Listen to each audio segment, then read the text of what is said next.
18 महीने हो गए, वित्त मंत्री के मुंह से अडानी नहीं निकलता है, प्रधानमंत्री पानी पीने लगते हैं अडानी का नाम सुनकर, और सेबी क्या कर रहा है ये किसी को पता ही नहीं है। सुई पटक सन्नाटा, एसएफआईओ चुप, ईडी चुप, लेकिन अभी कोई राजनीतिक प्रतिद्वंदी होगा तो ईडी के साहब सबसे पहले पहुंच जाएंगे। तो ये असलियत है। तो मोदी जी जैसे 20-25 साल के लड़के नहीं सीना ठोक कर बोलते हैं मैं सब पे भारी हूं, आप हैं भारी, आप हैं पनौती, आप पनौती हैं, आप भारी हैं इस देश के भ्रष्टाचार पर, आप भारी है बेरोजगारी पर, आप भारी है महंगाई पर, आप भारी है गरीबी पर, आप भारी है आर्थिक असमानता पर, आप तो उस बुलडोजर से भी भारी है जो उत्तर प्रदेश में चलता है और रात दिन एक में जल के मां और बेटी की मृत्यु हो जाती है। आप भारी हैं, आपने सच कहा। एक और तस्वीर है, ये आपने कांग्रेस के सोशल मीडिया हैंडल पर भी देखी होगी, मोदी जी और उनकी परछाई, और उनकी परछाई में अडानी जी नजर आ रहे हैं, क्योंकि यही होता दिख रहा है। और तस्वीर दिखाने का मेरा उद्देश्य सिर्फ ये है कि एक बिजनेसमैन दावे के साथ ये कह सकती हूं, कोई और होता या कोई और सरकार होती तो ED, SFIO, MCA, directorate of revenue intelligence, income tax, SEBI, RBI, insurance regulator, ऐसी तमाम संस्थाएं अभी तक इसमें कूद पड़ी होती।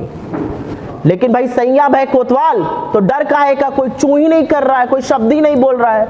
वित्त मंत्री ने जुलाई 2021 में कहा था सेबी कुछ तफ्तीश कर रही है अडानी समूह पर। 18 महीने हो गए, वित्त मंत्री के मुंह से अडानी नहीं निकलता है, प्रधानमंत्री पानी पीने लगते हैं अडानी का नाम सुनकर, और सेबी क्या कर रहा है ये किसी को पता ही नहीं है। और वो सेबी, वो मार्केट रेगुलेटर जहां पर अडानी जी के समधी मेंबर हैं सेबी बोर्ड के।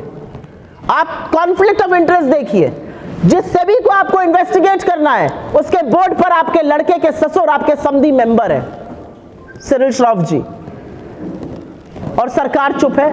आरबीआई ने बैंकों से पूछा आपका कितना एक्सपोजर है, इंश्योरेंस रेगुलेटर इरडा चुप बैठा हुआ है, डायरेक्टरेट ऑफ रेवेन्यू इंटेलिजेंस का एक केस चल रहा है अडानी जी के खिलाफ, अगर चाहे तो बस उसी का दायरा बढ़ा दे, सारी तफ्तीश हो जाएगी। सुई पटक सन्नाटा, एसएफआईओ चुप, ईडी चुप, लेकिन अभी कोई राजनीतिक प्रतिद्वंदी होगा तो ईडी के साहब सबसे पहले पहुंच जाएंगे। तो ये असलियत है। देश देख रहा था कि जब अडानी पर बोलना था तो मोदी जी जैसे 20-25 साल के लड़के नहीं सीना ठोक कर बोलते हैं मैं सब पे भारी हूं, आप हैं भारी, आप हैं पनौती, आप पनौती हैं, आप भारी हैं इस देश के भ्रष्टाचार पर, आप भारी है बेरोजगारी पर, आप भारी है महंगाई पर, आप भारी है गरीबी पर, आप भारी है आर्थिक असमानता पर, आप तो उस बुलडोजर से भी भारी है जो उत्तर प्रदेश में चलता है और रात दिन एक में जल के मां और बेटी की मृत्यु हो जाती है। आप भारी हैं, आपने सच कहा। आपने मर्यादा लांघी, आपने तो वो आक्षेप लगाने का काम किया जो आज तक किसी भी चुने हुए प्रधानमंत्री ने नहीं किया था। आप छुई मुई हैं, और हिंदुस्तान के सबसे प्रथम प्रधानमंत्री को जो आजादी के लिए 10 साल जेल में रहे, आप पूछते हैं उनका नाम क्यों नहीं लगाते? आप हिंदुस्तान की परिपाटी नहीं जानते हैं?